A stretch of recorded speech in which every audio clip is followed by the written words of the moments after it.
Bienvenue pour la démonstration du cuisseau de veau. Donc nous allons désosser le cuisseau de veau en coupant le talon d'Achille et en séparant notre jarret de notre sous-noix et de notre cuisseau. Donc nous longeons le jarret de veau entre le jarret de veau et le nerveux de notre sous-noix et nous allons déjointer notre jarret tout en faisant attention à ne pas couper la viande ni d'un côté ni de l'autre.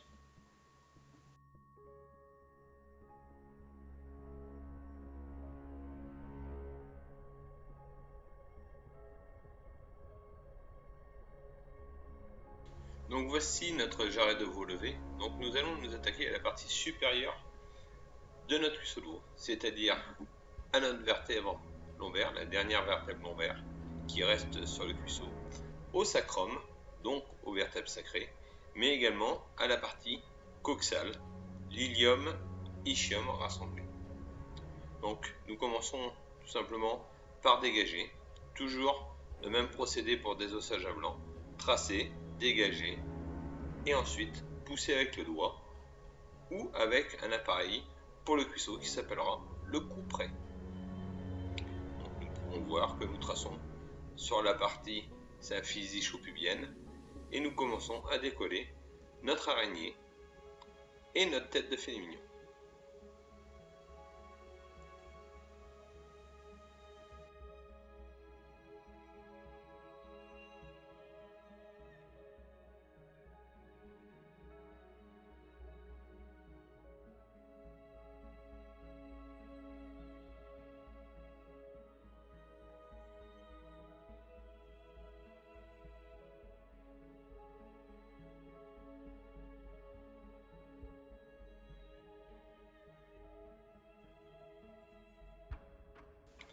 Après avoir fini de dégager l'ensemble des morceaux, nous continuons à désosser notre dernière vertèbre lombaire, celle qui se trouve sur le quasi.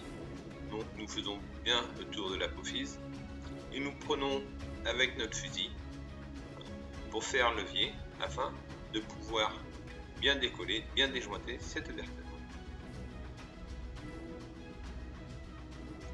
Cette vertèbre déjointée, il nous suffit maintenant de désosser les apophyses articulaires et la dernière apophyse épineuse.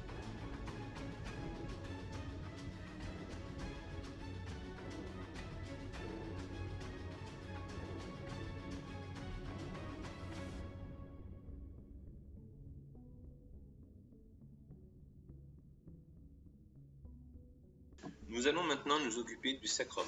Donc le sacrum, c'est nos 5 vertèbres sacrées rassemblées.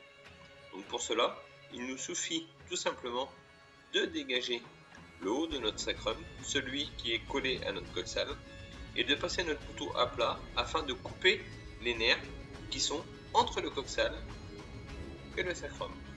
Attention, cette opération peut être dangereuse. C'est pour cela qu'il nous faut bien avoir nos EPI, gants de protection, tablier de protection. Donc nous continuons notre désossage à blanc, toujours en traçant, en décollant les cartilages dessus nos apophyses épineuses de notre sacrum.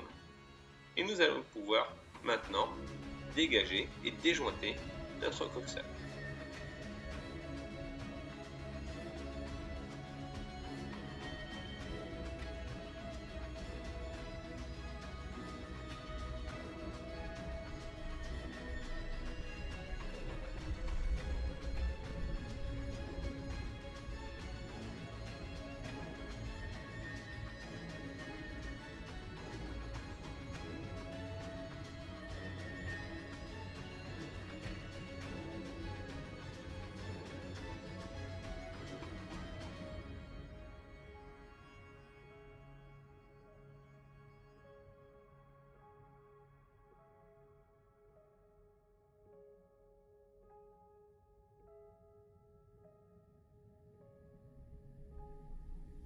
Après avoir défait la plus grosse partie de notre sacrum, il nous reste juste ces 2 petites vertèbres sacrées qui se sont déjointées. Donc à nous de les enlever maintenant à blanc le mieux possible sans inciser la viande ni d'un côté ni de l'autre. Attention également, hein, à ne pas vous couper avec les écailles d'os.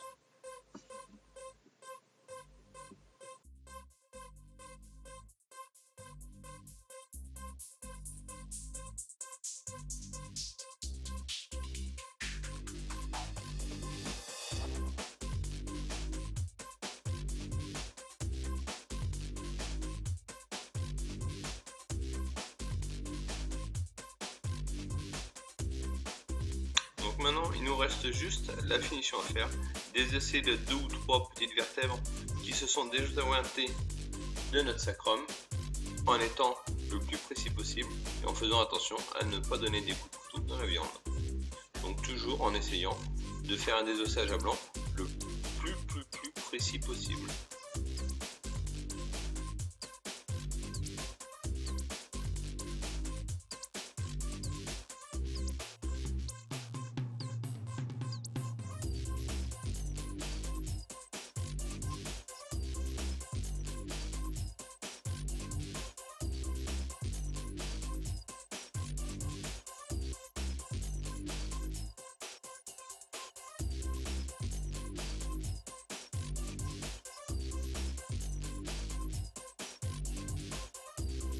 Et maintenant, nous allons nous occuper de lever l'araignée.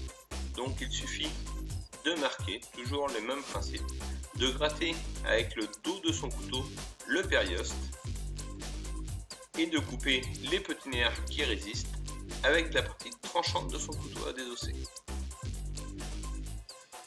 Donc nous dégageons l'ensemble des côtés de l'araignée, le dessus, le côté et le dessous, et nous allons inciser tout simplement la viande qui se passe dans le trou ovalaire qui rejoint notre noix de veau.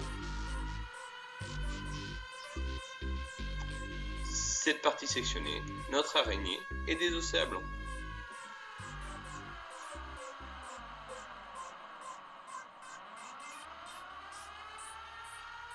Nous allons maintenant nous attaquer donc au désossage de notre partie coxale en incisant le cartilage de notre coxale de veau, en rasant le cartilage au bout de l'ischium. Car il faut savoir, le coxale, une fois coupé en deux, la partie hanche s'appelle l'ischium, la partie qui reste sur le rhum sec de bœuf s'appelle l'ilium. Donc on prend le couperet afin de décoller le cartilage qui se trouve sur le bord de la symphyse ischio-pubienne afin de pouvoir désosser notre partie coxale de veau à blanc le plus nettement possible. Bien sûr, le couperet, on tape dessus l'os mais pas sur la viande. C'est un outil qui nous permet de désosser, de dégager notre périoste le plus proprement possible.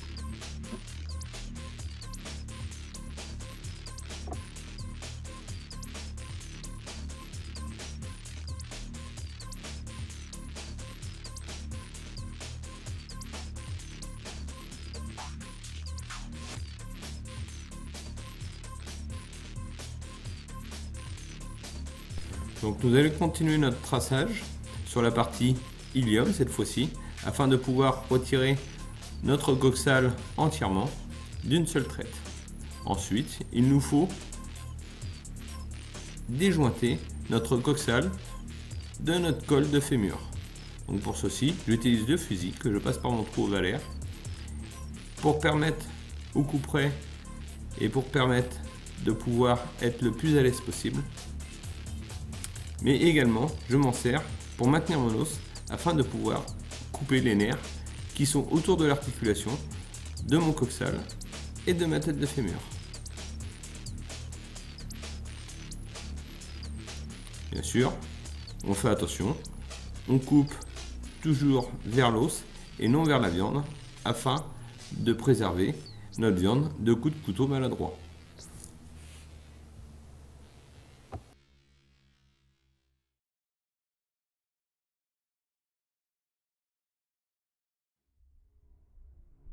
Donc après avoir dégagé le haut de mon coxale, je vais dégager l'autre partie, le bas de mon coxale, le long de la crête, afin de pouvoir désosser le dessous de mon coxal le plus à blanc possible.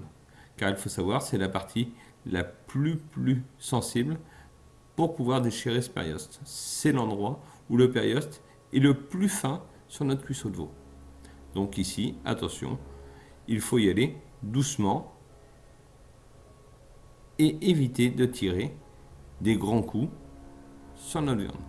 Maintenant, je décolle le cartilage qui s'appelle le cartilage de l'ischium pour pouvoir dégager mon os le mieux possible de sa cavité.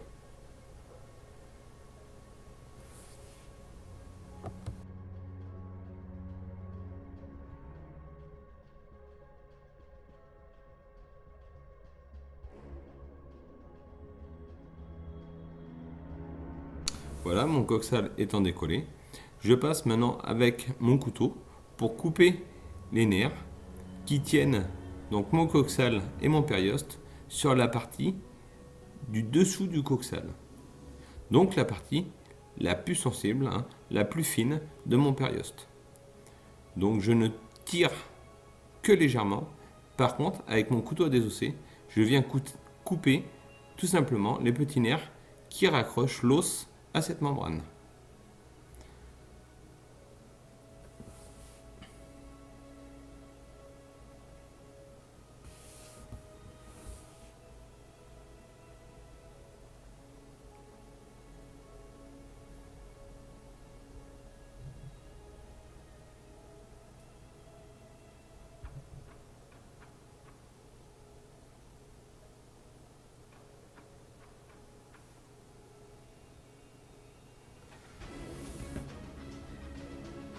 Donc voici la partie la plus sensible finie. Il suffit maintenant pour la partie ilium tout simplement de tirer sur mon os et voilà mon coxal est désossé à blanc. Je finis juste de désosser le tout petit bout qui s'est cassé en faisant bien sûr attention à ne pas abîmer ni la viande ni le périoste. Et nous voilà maintenant rendus à l'étape à laquelle il va nous falloir lever notre noix. Tout cela, il va nous falloir passer dessous notre merlan et notre noix pâtissière afin de pouvoir trouver notre fémur. Attention, cette opération est assez délicate car il ne faut pas inciser ni notre noix ni notre noix pâtissière. Mais également faire attention que quand nous allons tomber sur notre fémur, il va falloir le raser avec la pointe de notre couteau et ne pas enfoncer notre couteau trop profondément pour ne pas entailler notre sous-noix. Donc comme vous pouvez le voir, je suis cette aponévrose et le nerf afin de tomber sur mon fémur. Une fois le fémur trouvé, je mets ma pointe de couteau dessus et je viens raser mon os. Ensuite, je dégage ma noix qui se trouve sur la partie du nerveux de ma sous-noix. Attention également à ne pas se tromper pour ne pas séparer les mauvaises parties. Donc ensuite, je finis de dégager ma noix de veau.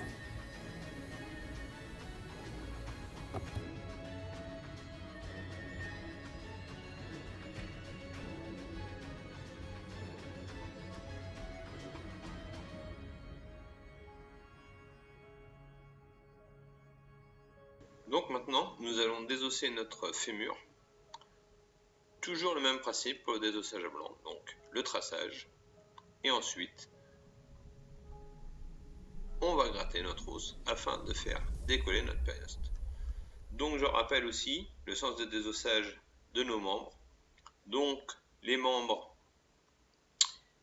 du bas vers le haut et la colonne vertébrale de la tête vers la queue. Donc ce n'est pas dans quel sens dans lequel nous allons enlever les os, mais bien le sens de désossage pour enlever le périoste de notre os. Donc nous continuons donc à dégager notre périoste, donc à tracer avec notre couteau à désosser et à pousser avec notre main, vous voyez, plus du 3/4 de notre désossage à blanc de notre fémur se fait facilement avec le doigt. Donc nous dégageons notre os, les deux têtes d'os, donc la partie qui se trouve au bout de la noix pâtissière avec la rotule et la partie qui se trouve au bout de notre sous-noix. Donc nous coupons les gros tendons qui tiennent la tête de notre os de chaque côté de cet os.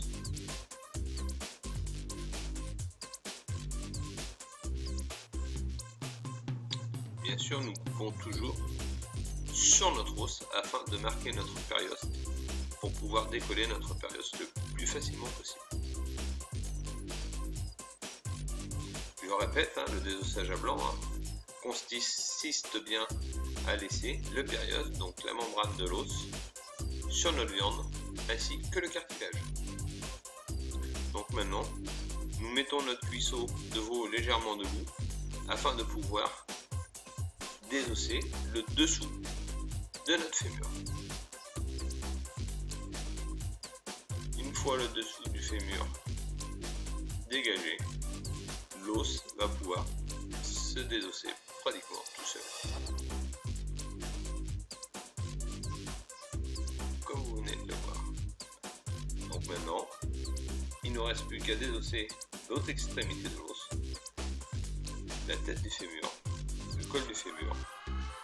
Donc cette partie-là, nous allons raser notre os avec notre couteau désossé, la partie tranchante de notre couteau désossé, afin de pouvoir marquer le cartilage et pouvoir décapsuler la tête de notre fémur. Donc il ne restera bien que le cartilage sur notre cuisseau de veau.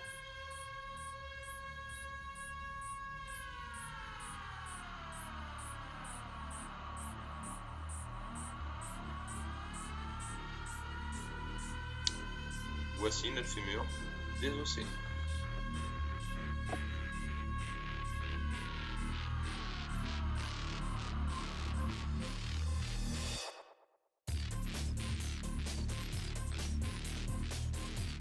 Maintenant, exceptionnellement, je vais vous faire voir le désossage du tibia de veau, du jarret de veau. Pourquoi je dis exceptionnellement? Parce que c'est un morceau qui se vend à 95% en rondelles, en os buccaux et non désossé. Donc c'est pour ça, je vous le fais voir, mais vous avez très peu pratiqué le désossage du jarret de veau. Donc toujours la même technique, on trace, on décolle le périoste tout en grattant du bas du membre vers le haut du membre. Et une fois que le périoste est décollé, il nous suffit de pousser avec notre doigt. Ça des deux côtés de l'os et le tour est joué.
Et voilà notre cuisseau de veau désossé, donc le tibia, le fémur le coxal et notre sacrum et la vertèbre lombaire, notre dernière vertèbre lombaire. Bon courage à vous et bon courage.